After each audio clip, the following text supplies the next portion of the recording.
Welcome, everybody. Welcome to the big show. Today, we have Noah Galuten coming back to the program.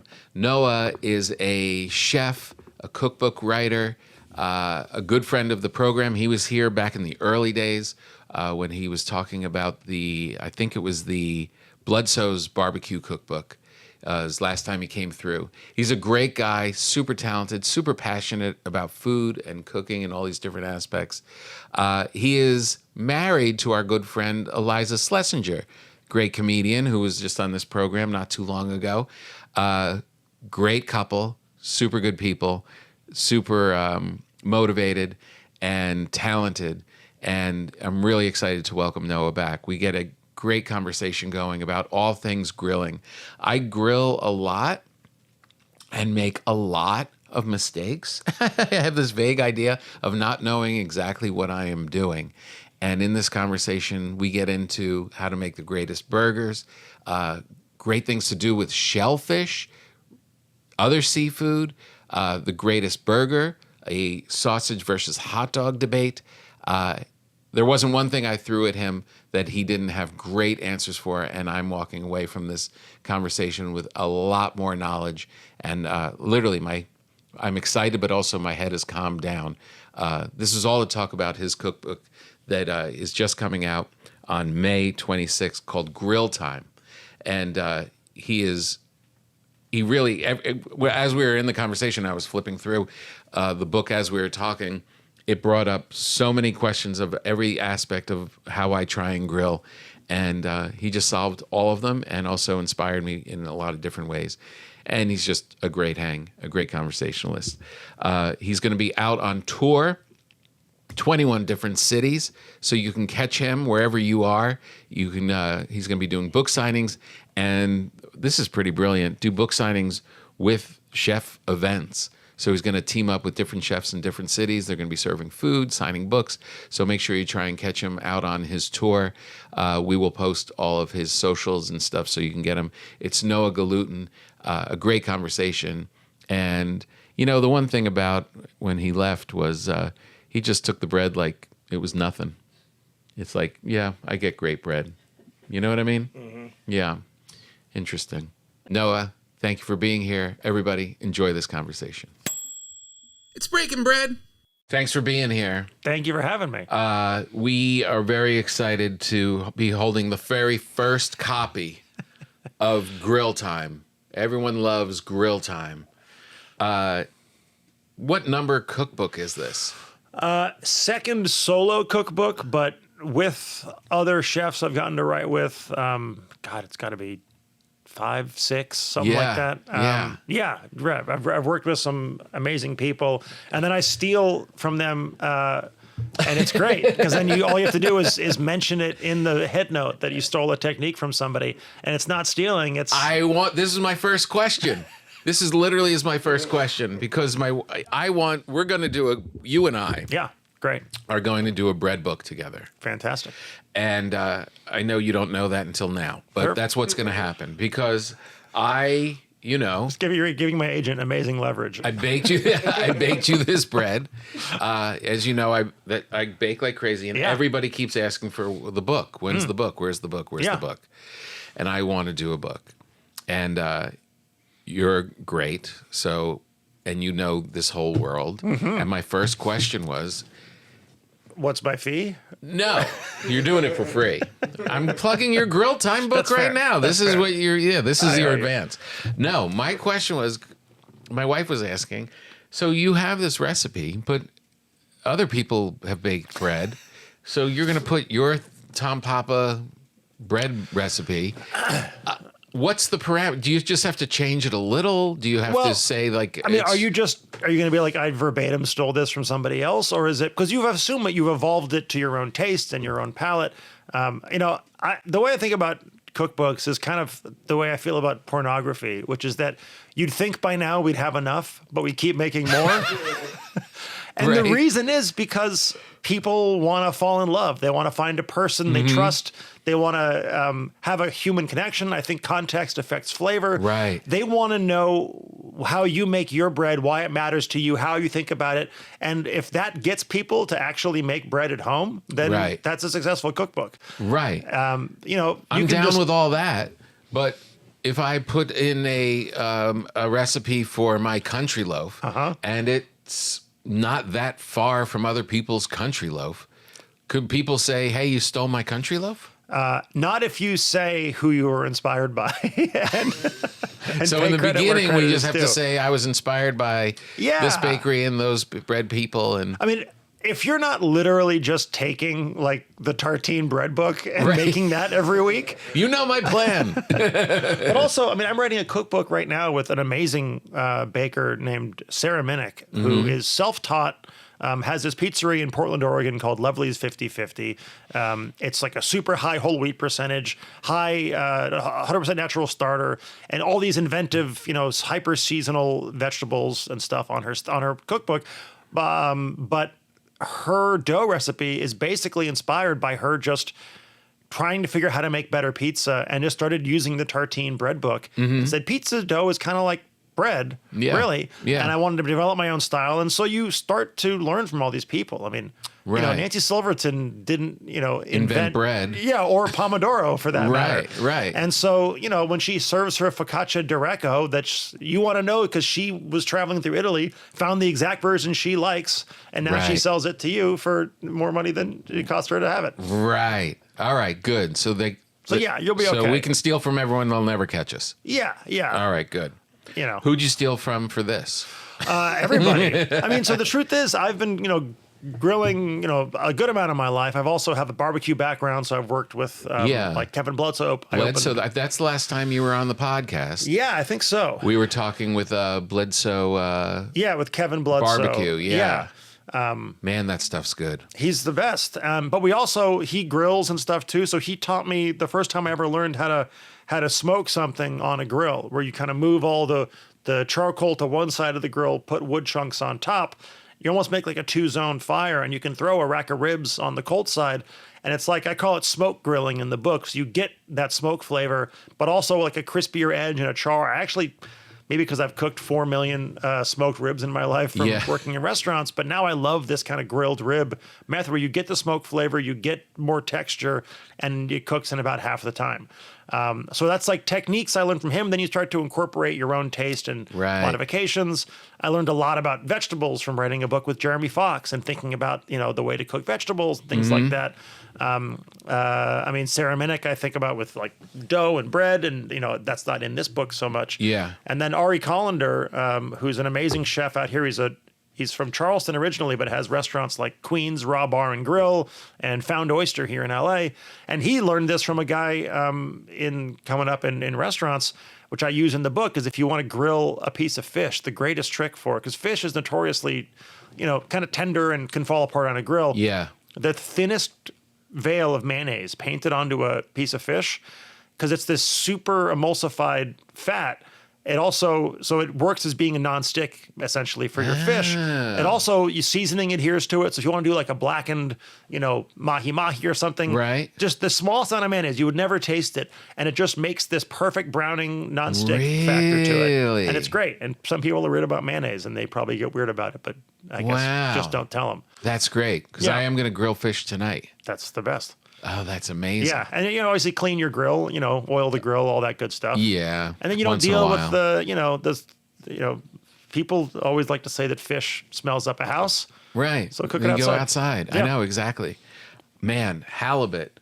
My wife was a vegetarian. And then during one of her pregnancies, she started eating fish because she just needed, her body was telling her we need protein.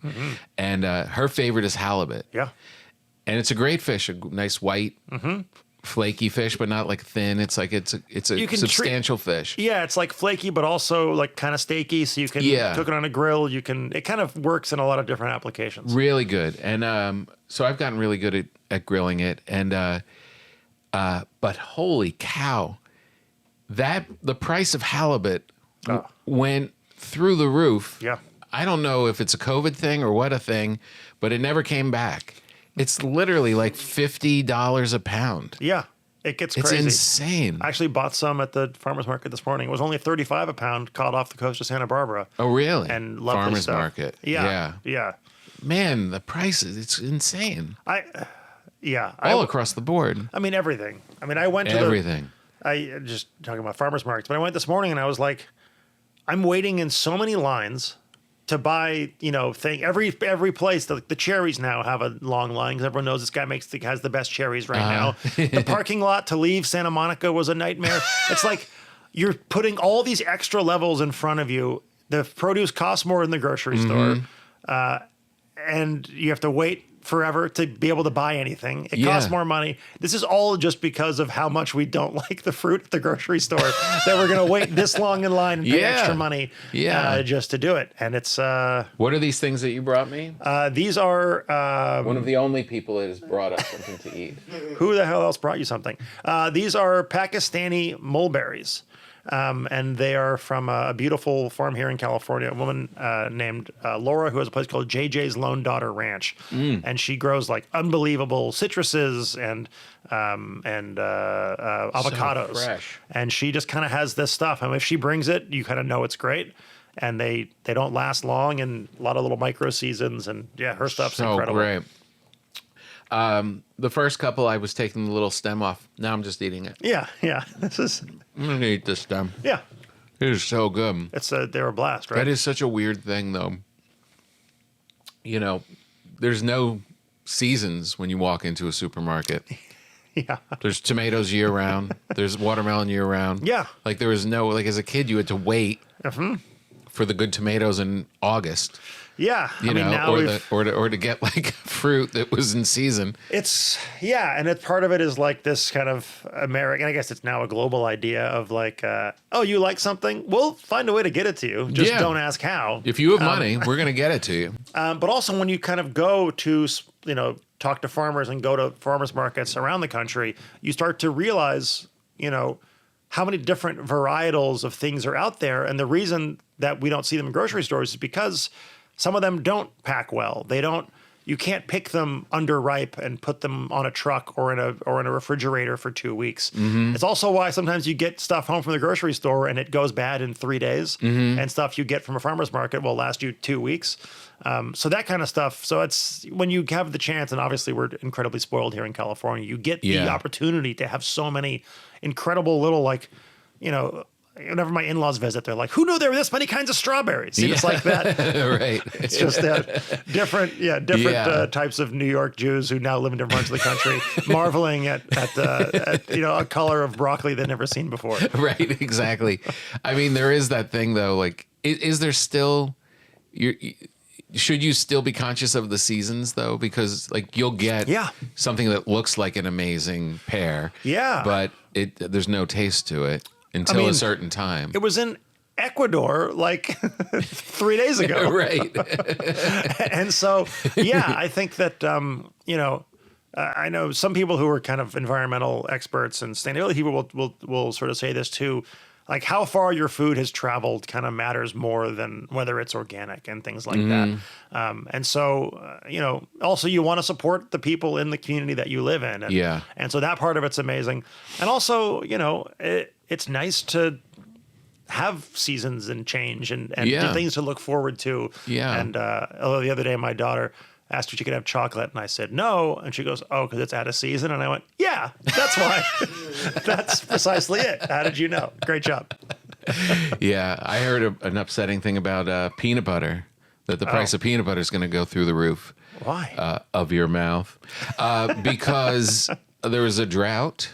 Oh, and it's becoming. I mean, if peanuts are going through the roof, then almonds are going to be worse, right? Maybe. Well, don't almonds require more water than peanuts? Yeah, but they're in LA, where we always have water, in Central California, and peanuts come from Georgia. Oh, right, right. Well, yeah, it'll be all right. I mean, it is weird though. Like whenever you see like a thing that you really love, like for me, coffee and chocolate, and they're like, oh boy. Climate change is really going to mess with chocolate. That's when That's when I recycle. Yeah. That's when your performative ethics come out. Yeah. Right. Yeah, exactly. That's when I'll show off. Let me ask you this. Sure. When I am grilling my fish, I have, which is not in the picture here. Well, no. Is that propane? I use both. You use a little gas grill? I have a gas grill. Yeah. A propane Yeah. built-in gas grill. I am not and here I'm always to jealous. gas shame. I'm always jealous of. Is this your yard? Yeah. So you have a pizza oven? The house that we moved into does have a pizza oven. It is a criminally bad pizza oven. Yeah, it looks like an uni. It's like it's the previous owner, I guess, said that he just used it to heat up par-cooked pizzas and make it look like he was throwing pizza parties. And I tried to use it, and I've got some pizza background, and I would preheat the oven for like 4 hours to get the stones hot, make one pizza, and the deck temperature would drop, and I'd have to wait like 40 minutes to cook the second pizza. They don't. Turns out regular ovens in your house work really well. Work if you better do them than right. that. Yeah, a regular oven with a pizza stone, I can make very good pizza in. Right.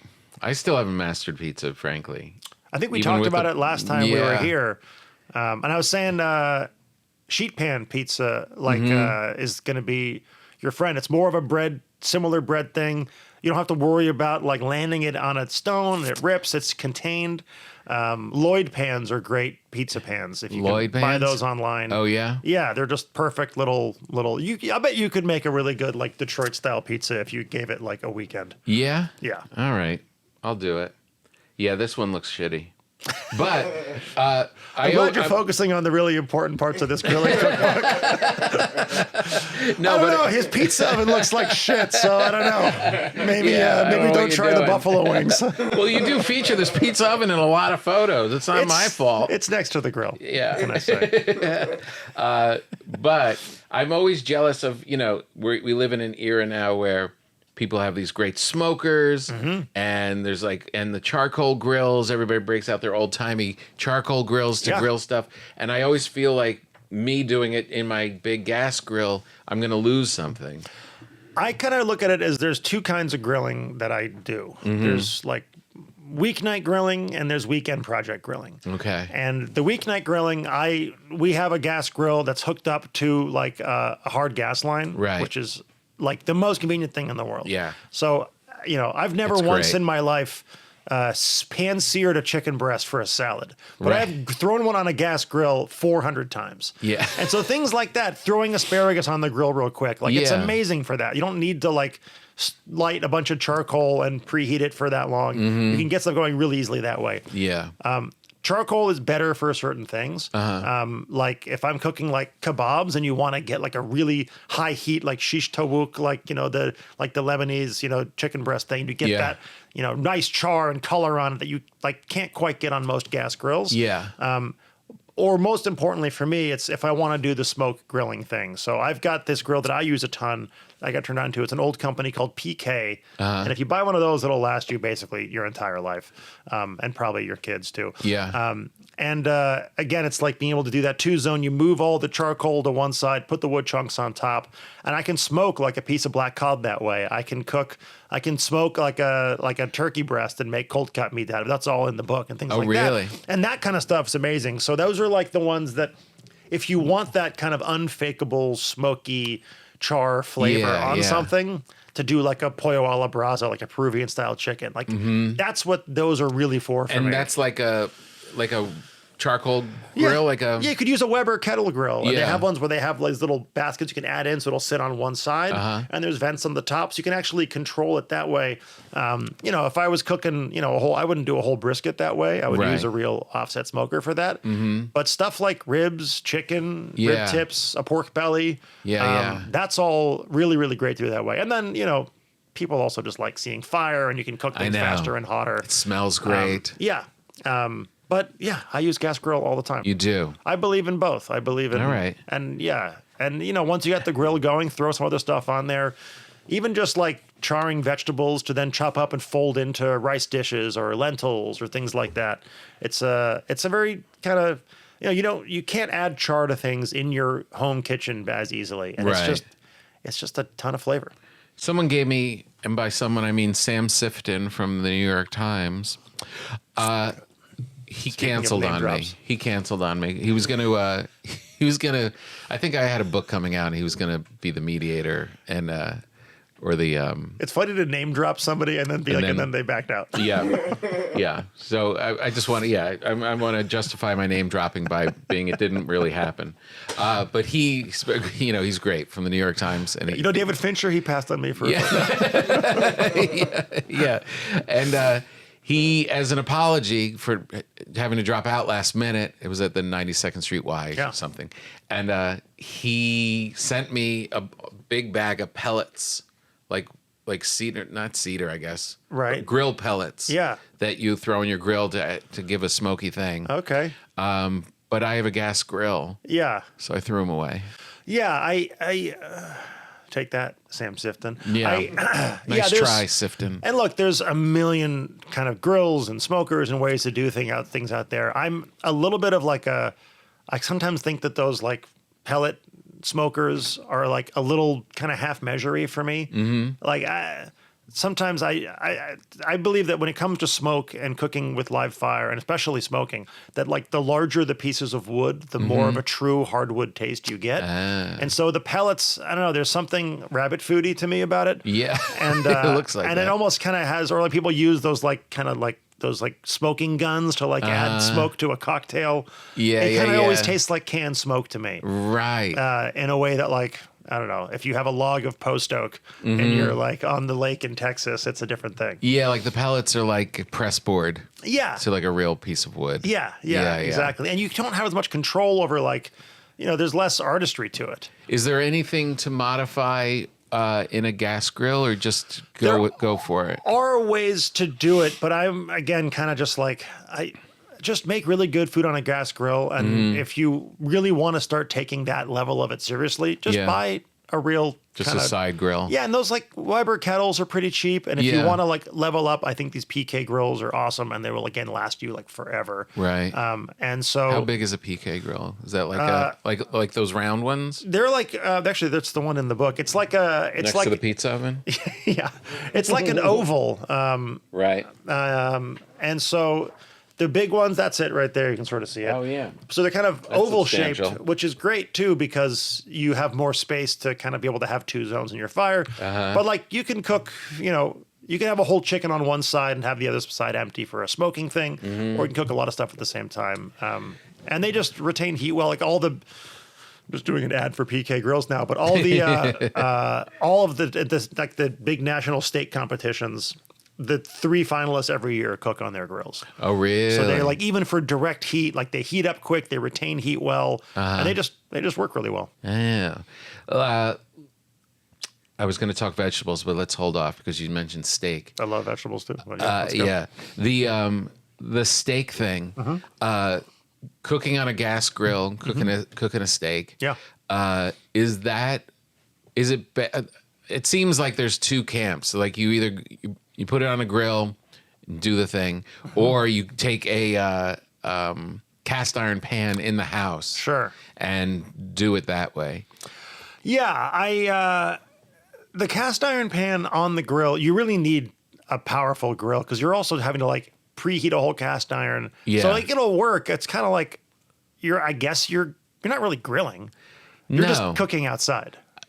Is it better to why not just do get the an cast induction? iron in the house? Or if you want to cook on a cast iron skillet outside, just get an induction burner and plug it in outside. Right. Yeah. I guess like the grill part of it feels like you're heating up a lot of things just to preheat. Like I guess put the cast iron in the oven and preheat it for and then for run a couple outside hours with it. and then run outside 1,000 degrees and do it that way. Because to me, part of it is like part of the great part of a grill too is how easy cleanup is. That you can cook 4 different things at the same time and then just brush it and you're done. Yeah. And not having pots and pans, all this stuff. Like I know there are great steaks to cook inside on a stove or outside an induction burner. I'll do that just for like air quality and smell and spatter. Yeah. But if I'm cooking on a grill, I'm just going to cook on a grill. I think there's a million ways to cook a steak, and I like to figure out the way that I like to do it in every What is your format. favorite way? So there's like the smoke grill version, which is the best steak I've ever made in my life, which is in this book, which is you buy like a 2-inch thick bone-in ribeye, salt it overnight in the fridge so it dries out the surface area. And overnight. Then, with steak, if you salt it like a day in advance, works with chicken and stuff too, is it seasons all the way through, first of all, which is great. It also dries out the surface of the product. So then it'll actually like crisp better. It'll get better color. Because when there's water on the outside, which happens if you like salted it 30 minutes before you cooked it, it would be like sweating water and not browning. That's what I do. So I would say either salt it right as it goes on or like a day before. Oh. And the day before is great. And especially with like a 2-inch thick. And then I'll put it on the cold side of the grill, do the wood and charcoal thing. So it's basically a reverse sear, which is the method, popularized by Kenji Lopez, where you basically slow roast it in like a low heat oven to get it almost to the temperature you want it to be, then finish it in a hot pan. So you get this like perfect crust, and you have this perfectly cooked meat all the way through without like that gray band in between. So it's like a gentle getting it up to that temperature. And so this is that same premise, except instead of just being in an oven, you're getting smoke flavor. So then you finish it on the hot side of the grill. I slather it with this like delicious compound butter. And it's this smoky, medium rare, charred, delicious steak. And it's a blast. But then I also like, if I'm just throwing together a quick steak for dinner, I do what I call like Greek taverna style from my memory of eating it once on an island in Greece, again, stealing from someone and giving them credit. That's right. We're all influencing each other. Yeah. Nobody invented. Somebody grilled the first steak. And no one knows who it is. And then basically with that one, I just it's like buy like a sirloin, nothing fancy.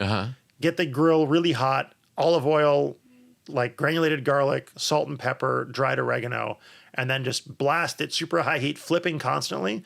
Because you want to have a lot of flipping to prevent having that kind of gray line between where you want the steak to be and the crust. So you get as much crust as possible, get it cooked to your liking, and then take it off, squeeze some lemon juice over it. And it's like, I call it Greek taverna style. And it adds a ton of flavor to like a simple sirloin steak, and it's delicious. What again? It was garlic? Garlic, salt, page turnip. It's basically granulated garlic, salt, pepper, olive oil, oregano.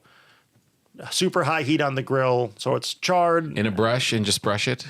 Or just sprinkle it all on. Yeah, sprinkle. It's kind of like drizzle some oil on it, kind of flip it on both sides, then just sprinkle all over, slam it on the grill, and then squeeze some fresh lemon juice over the end at the end. Nice. It's awesome. Here's a thing that I'm always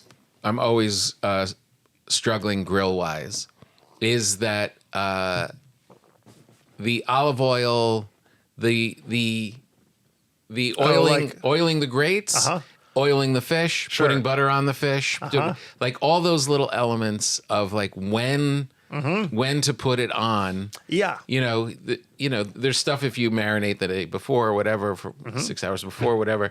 But like literally, and even with the vegetables, like, should I be using a brush and putting it on? Should I squirt olive oil in a bottle? Yeah. Like that element of manipulating the oil and the butter while grilling, I'm always just kind of making it up, and sometimes successfully and sometimes, most of the times, failing. Yeah, so there's a few ways to look at it. And obviously, like, different desires have different outcomes or different paths to reach the outcome you want. Right. When it comes to oiling a grill, obviously, you get the heat up, you brush it, and then typically, like, you want to get some oil on it. Some people, you can buy those, like, spray cans of, like, Pam, or grilling Pam.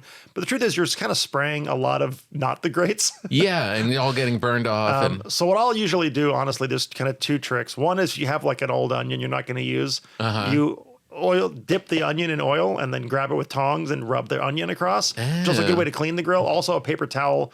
You just kind of squeeze a little oil onto a paper towel, rub it that way. That works pretty well. And then typically you'll do that first, let it burn off, and then do it again like one more time, just to kind of let it kind of temper and kind of get going that way right before you're about to grill.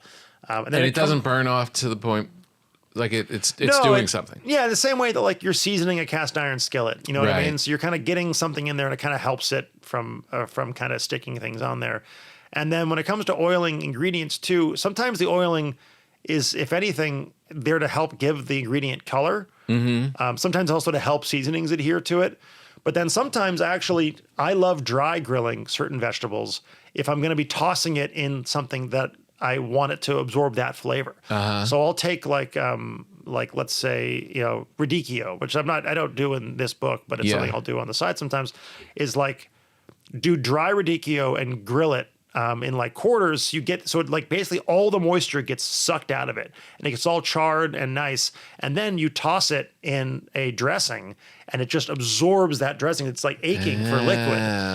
Or it'll work with bok choy, works really well that way too. Right. So it almost like dries it out, gives you more char, and it's like makes this like thirsty vegetable. And then when you toss it in something, it just like eats it and loves it. So you don't put anything on it. Just throw it. Again, not sometimes. even salt.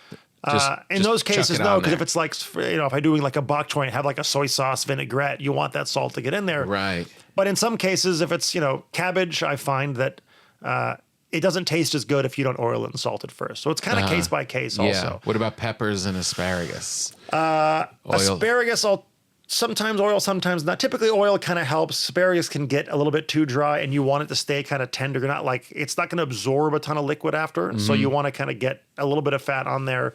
What else did you say? Asparagus. Oh, peppers. Peppers Bell usually peppers. not, because a lot of times too, I want to just get like some char on it. And then like I do a sausage and peppers pasta salad where I'll grill sausages and peppers and onions and things like that. And so even like an onion or a shallot, if you like quarter it through the stem and leave the root part attached, you can grill it and get this beautiful char on three sides, and you have this delicious thing, and you can grill it on the grill without it falling through or having to do like a big half. So you get more kind of texture and things like that. With grilling vegetables, and they do it with fish also. Basket, no basket? Is basket kind of stupid? It seems to me kind of stupid. I mean, the problem is stuff starts falling through the grate sometimes. Yeah. Right? So I could see the advantage of like that or foil down, but there's an argument for some of that stuff, and depends on what you're grilling. Like if you're grilling, like if you really want to grill, cherry tomatoes, like it helps to have, they have like grill baskets or grill like pans that have like, it's almost like a sheet pan with perforated holes in it. Yeah. And you can basically, make a stir fry that way. Right. And there's like the guys in Spain who have the little baskets and they'll like, grill like fish eggs and stuff like that. Like that's amazing. And it's great. Yeah. If it's a really delicate piece of fish, like, something that's going to like really fall apart, that's helpful. But there are a lot. I also like, again, part of the fun for me is throw it on the grill and brush the grill and you're done. Now I got to bring this outside pan into my kitchen and it's got like all this stuff and grease and fat on it. So I tend to just like try to cook things that work well on the grill. Yeah. Right. Don't put don't put a cherry tomato on the grill. Don't turn the asparagus the wrong way. Right. Yeah. Man, asparagus, thin asparagus just loses so much. When I was in France, I had super thick asparagus, which I never really think of buying. I'm always trying to get like the more delicate when I'm home. Yeah. And these things were like stalks. Yeah. The best asparagus I ever had in my life. And part of it is, our food systems sometimes are not geared toward the best way to do it. I was actually just talking to someone today who's explaining to me what makes certain asparagus better than others. And it's knowing how short the season is, letting it overgrow when the season's over, and then letting it kind of get mulched back into the whole thing. And so like a lot of asparagus plants will last like 5 years and they have these multiple seasons. But if you don't treat them the right way, you try to overproduce out of them, you get lots of woody, kind of miserable asparagus versus letting the energy go back into growing like just sort of one short season of really good asparagus. Man, if you want to make a child unhappy, give them asparagus. How old is you're 2 and 4, my two kids. 2 and 4. Yeah. Yeah. They're just coming into the age where you can really torture them.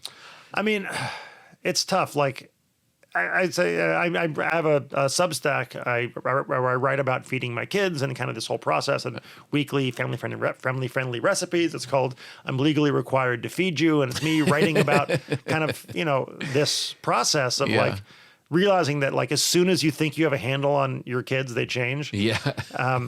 And also pepper.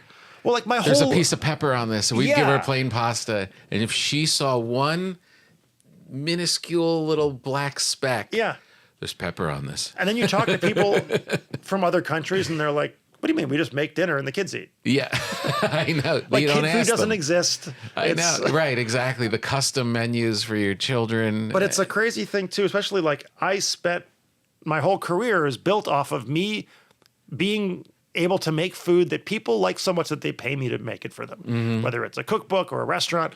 And then to have your kids, and also like so much of my value as a human being is based around like seeking like validation from giving other people pleasure. I guess you're probably in a similar boat. Yeah. And then to have your kids reject you. It turns out you can't yell, but I have a James Beard Award at your kids, and it makes them want to eat it. But like as I wrote about the thing, it's like it turns out it's easier to fix the tomato sauce than myself, and so turns out if I blend the cherry tomatoes, they'll eat the fucking spaghetti. So I don't have to improve my self-worth issues. Yeah. Oh, they're the toughest audience. They're so tough. And then here's the thing with my daughters. When she was like 4, when she was probably 4, and she would be like, "This tastes weird," and I would get so mad. I'm like, "I made all this food for you. I'm special things because everyone eats something different. Just eat it." 9 times out of 10, I would taste it, and she was right. Something was a little off. The cheese was a little funky, or something was wrong. And I was like, you know what? The kid's not wrong. Is she giving you tags yet? It's like, this is why you're sad at the Laugh Factory didn't hit so well. Yeah, they've given me so much material. Like, they get a free pass with everything else. Oh man. Yeah, it's the best. If you're not a member of the Patreon yet, you really should join. It's a great way to support the podcast, and we get extra bonus material. A lot of it's silly, a lot of it's fun, and we were really starting to grow that. We're interacting with the fans a lot more. So if you get a chance, go over to patreon.com, look up our podcast, Breaking Bread with Tom Papa, of course, and join up. It's a great way to support us and expand the community and have some fun. And that's it. Yeah, I'm just going to do the podcast now. Let's talk that food is in your grill time. Yeah. I'm seeing some great looking sandwiches and stuff. The photography, Kristen Teague, who shot this book, did such a wonderful job. The whole team is great. And every recipe in the book has a photo, which is something I wanted to do this time. Because nobody cooks the ones they don't see. No, exactly. You do need to see it. No, And it's and just gorgeous, gorgeous stuff. Whoa, wait a minute. Oh yeah, grilled clams. Yeah, grilled clams. That's such a fun. I completely ripped off from a restaurant in Connecticut. And oysters? Yeah. I never thought about grilling these. Oh yeah, it's great. Really? And they just sit. You get a decent size oyster, just sit it right on the grill. You don't even have to. You don't need any special equipment or nothing. Oh man, that's really great. Versus like How do you know a clam's done on the grill? So the way I do the clams on the grill is kind of a fun one. So you take a whole clam, throw it on the grill, just whole, nothing going on yet. When it starts to open from the heat, you take it off, pry off that top shell, and then I take a little bit of cocktail sauce on one side, a little bit of drawn butter on the other side, put it back on the grill, and now it like bubbles and chars around the edges. Wow. And it's ready to rock, basically, once it gets any color on it. Wait a minute, 2 questions. Yeah. You throw them on whole, you take them off, you take that top piece off. Gloves? How you getting that? Isn't it hot? Tongs, take them off and just let it sit for a second. Let it cool off Yeah. and then go at it. And then you're going to basically, it's like your prep is that. Then when everyone's ready, you just throw them back on the grill and then just tongs, take them off, serve them with like a little lemon wedge on the side. Okay, wait, second question. Yeah. Cocktail sauce and butter on each side. So you're putting cocktail sauce, flip it over. No, like on half of the open side and then half on the other. So it's like a half and half because they're open, sitting open.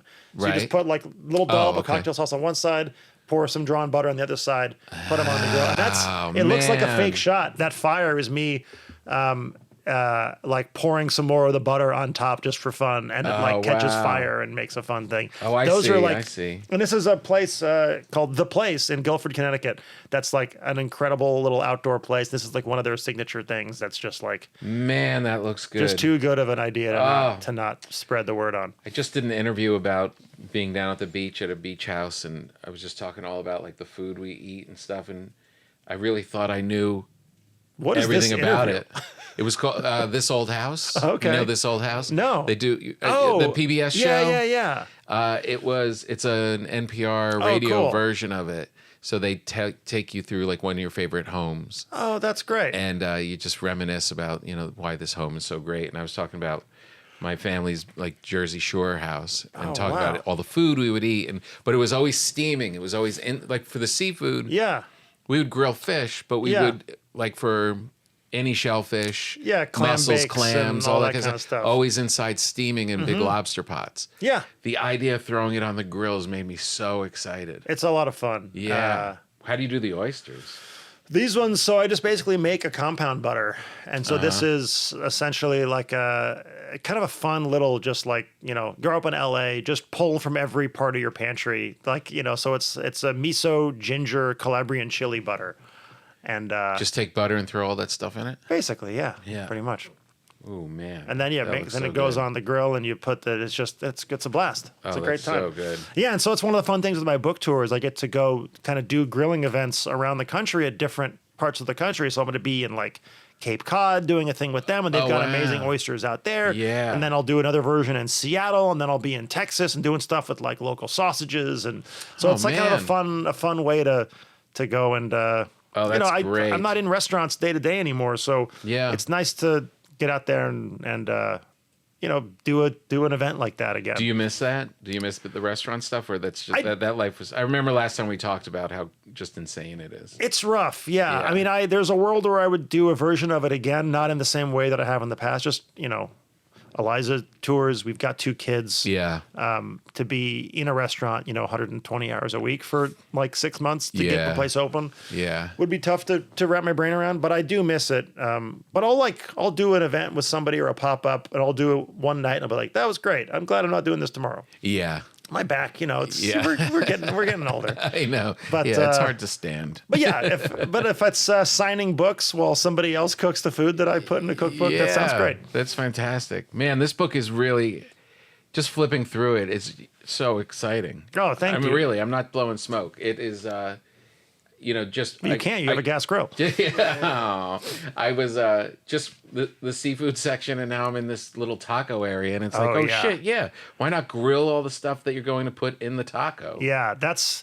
And it looks like you actually grill the taco, like the. So the trick tortilla. with that one is again, this is one of the 2-zone smoke things. So when I opened a place in LA called Koufax, which is a coffee shop, and we got famous for these burritos that I would make these smoked potato kind of hash for vegetarians, and they would flip out because we use the blood so smoker, so it tastes kind of meaty and carnal in a way that vegetarians were missing. And you smoke potatoes and tomatillos, and so I was like, I want to do that in a taco form for the book. So again, you just end up putting potatoes on the cold side of the grill, have the smoke going. There's basically roasting potatoes at 300 with smoke on it, and tomatillos, and then you chop them up, you fry them up into a hash with some poblano chilies, and put them into these like vegetarian tacos, and they're just like unreal. And yeah, you can throw tortillas on the grill. Yeah. And just kind of, I'm a big believer in like make things that taste great, but also like convenience matters. Like there's, a lot of like amazing chefs, like it's really hard for them to write an at-home cookbook because there's certain stuff that's like ingrained in their brain that like, no, you can't cook pasta in the same water you blanch broccoli in. Right. Like it's gonna have the broccoli back in the pasta. Like I'm not making a second dish of this. Like, let's go. I was gonna make this fish dish from the New York Times app yesterday, and the list of ingredients was so. I would have to go first of all spend $50 in different spices. Yeah. And then it was the labor for this one little fish dish was just no. Yeah. I'm not doing it. And like, it was hard for me not to have half the book just be like, and then just put olive oil and lemon juice on top after.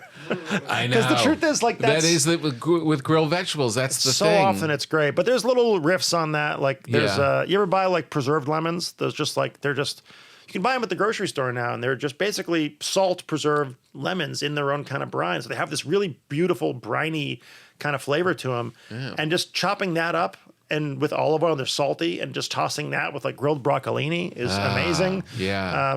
Grill some asparagus, and I'll just like shave some like aged white cheddar over the top. It's great. Oh, nice. Yeah. I mean, you could just most of the time when I do grilled vegetables, I just grill them, maybe a little olive oil on it, and then just grill them, bring them in the house, and then just olive oil, lemon, salt, pepper. Absolutely. That's Done. great. Yeah. And I think also there's like people have maybe it's like restaurant culture. But people have grown this like American aversion to room temperature food, and some food actually wants to be room temperature. If you ever like grill like zucchini and then take it off and then put it with like some olive oil and salt and pepper and like, you know, whatever else you're going to put onto it and let it sit for like 30 minutes. You go around in Italy, like all these amazing cooked vegetables are just sitting in like oil with like a toothpick in it, and it's just out all day. Yeah. And the flavors like come together better, and it's not like burning hot or ice cold. And it's just that there's a quality to room temperature food that I think with certain things is amazing. I mean, a steak, if you cook a steak and rest it, it's room temperature. Yeah. And it's great. Oh, that's so brilliant. Let me ask you this. Back to the carnies thing before I got distracted by your number 3 clams. With, no, I have no idea. Let's talk burgers on the grill. Yeah. Do you make a kick-ass burger? I do. Is there one in the book? There is. It's in the first section. It's kind of the sandwiches and all that stuff. Right. It's kind of my favorite version. There's a lot of things in this book that I think are my favorite version of it in the world, because really it's what's a cookbook except designing it around your own personal taste. And so it's like a very classic backyard burger. 80-20, you know, like fat to lean or lean to fat. Yeah. It almost got really good. Yeah. And obviously, like, you know, the better the meat you can find, the more freshly ground you can find it, the better. And you pack it loosely. And then one of the tricks to me on the grill that people don't think about enough is, especially on a gas grill, you might not get enough heat, where if you try to get char on both sides, you're going to overcook it. So it's more important to get char on that first side and then flip it for 5 seconds or whatever you have to do just to get it finished cooking through where you want it to be. But you want some of that char and crust on it. And if you get it on one side, it's better than overcooked or neither. Because if you flip it and keep going, it's going to overcook. Yeah. If depending on is how it hot your literally grill like is. 5 seconds after the flip? Or, you know, depending on, like again, it depends on your burger. But Yeah, that's 15, short. 20 seconds. And so usually it's like you get that first side really going, getting a nice crust on it. And then the top is rare. Flip it, throw the slice. I like to do like a slice of like smoked cheddar. So you get some of that smoke flavor on there.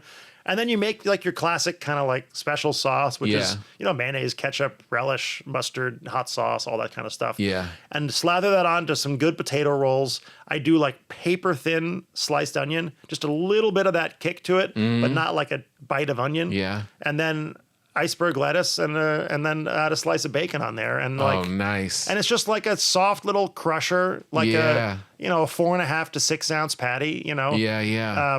And or 3.5 to 4 or 5, you know, depending on the heat of your grill, you might, if your grill's not that hot, you might need to go with a thicker patty so you can get some texture and crust on it. But if you use like a charcoal grill, like a ripping hot, you can basically cook it like, 30 seconds on each side, get beautiful char and I like kind of a slightly rare burger.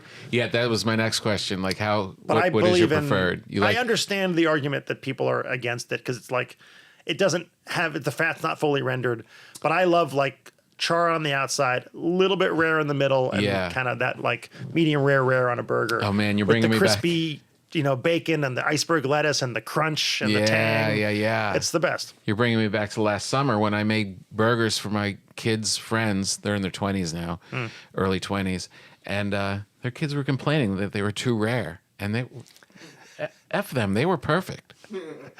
They were all like, it's not cooked through. I'm like, I've been down there for 6 hours making burgers for people. People shut up and eat it. Yeah. Look, people will tell you what they want. And that's, I was just saying the restaurant business would be amazing except for if it weren't for customers and employees. It's funny. There's a seafood place down there that has been around for 30 years. And it was called Pinky's, and it just closed. And I was down there off season, and I told the family, "You're not going to believe it, Pinky's is closed." And everybody was just on the group chat, was just like, "No, what are we going to do?" And it was a great place, and it was just really good, place to just order seafood, go pick up. And anyway, his final message on the website was saying goodbye to everybody. Yeah. You know, thank you all for 30 years. We had a wonderful time, you know, feeding you all for all that time. And we just want to say that we love you. To all the customers who came by, we love you all. Well, most of you. Yeah.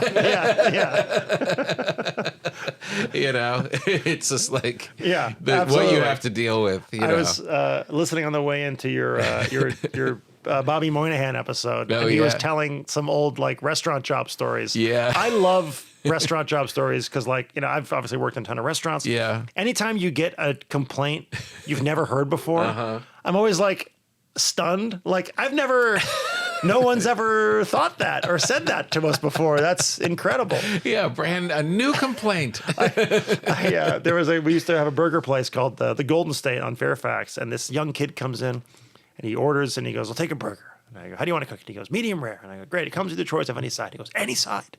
And I go, "Yeah." And he goes, "Oh man, mashed potatoes." And I go, "Well, no, any of our sides."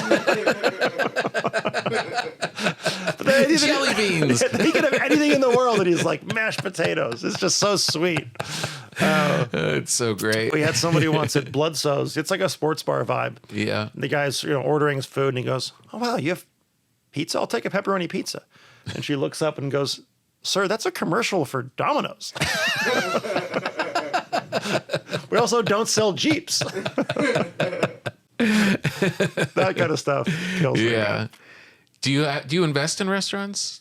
No, I mean, I basically, I mean, if I'm a partner in it and we're getting off the ground, then yeah, that's like, but it's. But you don't have like support people out there just trying to do it, and you invest a little. I mean, because you have a good knowledge of what will work. Yeah, I always joke that I have a restaurant consulting company, and give me 20 grand and I'll save you $1 million. Tell you not to open a restaurant. Right. Yeah. Just don't do it. Yeah. And so, you know, and I'm, you know, I've got some very dear friends that we're always working on maybe trying to do something new together. And, you know, it's, you know, places close frequently. And the truth is, like, for me to invest in somebody's restaurant, I would have to have really intimate knowledge of their ability to actually run a restaurant and operate a business properly. I don't care that you know how to make a good burger or whatever the food is, because I know a lot of incredibly talented chefs who have had restaurants fail. And, you know, if it was, you know, I guess if I sat down with it and I went over the lease, but if I'm doing all that, I'll just do it. Just do it. Right. Exactly. Give me that. Yeah. Let me add it. But yeah, I mean, real estate is a huge part of it, especially out here in Los Angeles. And so, you know, being patient and waiting to make sure you're finding the right space at the right rent in the right location. Yeah. And that is a right fit for the neighborhood and the concept and all this stuff. People talk So about many like factors. cursed spaces. And I go, show me the lease. Is it a cursed space, or is it a landlord who's not in touch with reality? Oh, interesting. Yeah, of course. Yeah. Because you see that all the time. Space at half the rent, and I'll bet I'll make it work. Yeah, right. Yeah, It's not a so ghost. Simple. I'm always thinking ghost. I'm like, that place over there. Nobody can make it work. Nobody can make it work. Yeah, unless the ghost is just your It's landlord. just a mean landlord, just charging you more each time. Yeah. All right, hot dog or sausage? What's your fave? I mean, I love them both. I have them both in the book. I love a hot dog, but I like maybe eat 2 a year. I know. I'll eat more sausages than hot dogs. Right. Yeah. And also, they're more versatile. A hot dog, like, you know, Yeah. there's only so much like college casserole you're going to go through. Like a hot dog, you have a hot dog. Actually, I have a hot dog in this book, which I think I've traveled the world a fair amount. I've eaten hot dogs in a lot of places. I think a Chicago dog is the best hot dog in the world. Yeah.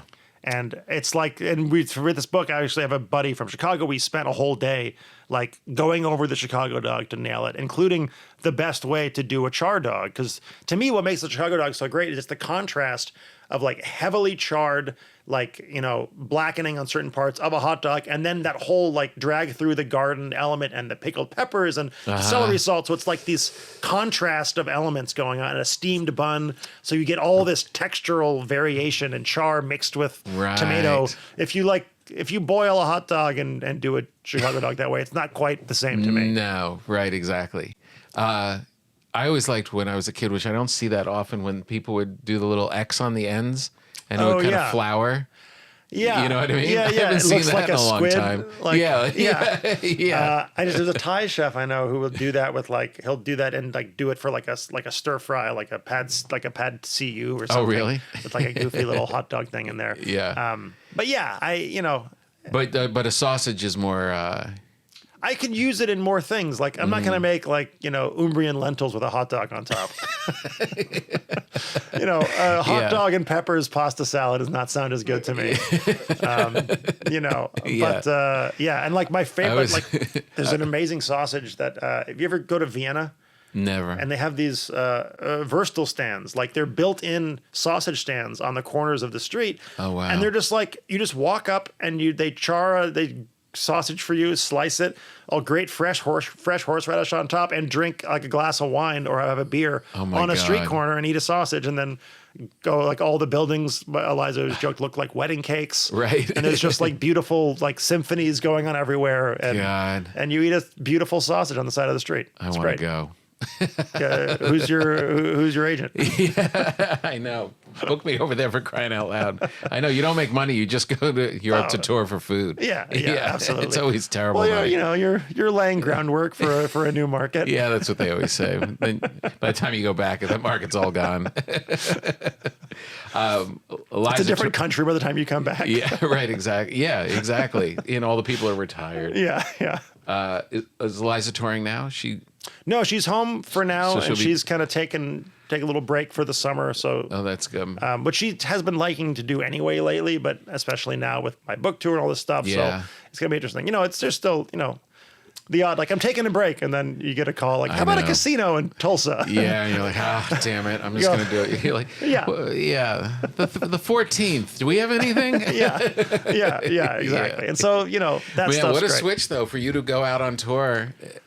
Yeah, it's gonna be it's gonna be a blast. I'm very excited about it, and also like part of it for me also is over the years, especially before we had kids, I've gotten to tag along with Eliza on the road a lot.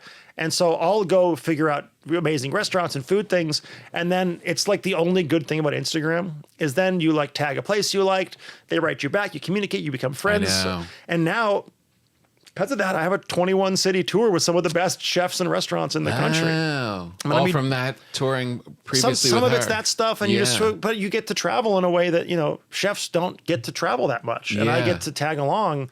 And even That's now, great. sometimes like we do USO tours together, and they have me cook for the troops and do cooking demos, and she'll do stuff. Right. And so like I got to go to Okinawa last year. Really? And like, yeah. What was that like? It's wild. Okinawa, it's kind of like Japan's Hawaii in that they don't want us to be there either. And there's like this very kind of fraught U.S. military relationship because it's, I think, like a third of the land is like a U.S. military base, something crazy like that. And it's a blue zone. So there's still people alive who remember World War II and how many Okinawan civilians died during World War II. And so you have that going on. And then you add in like 19-year-olds who've never left home until now and can drink in Japan. It's just like jacked, basically college freshmen who are allowed to drink and also like know how to operate heavy artillery.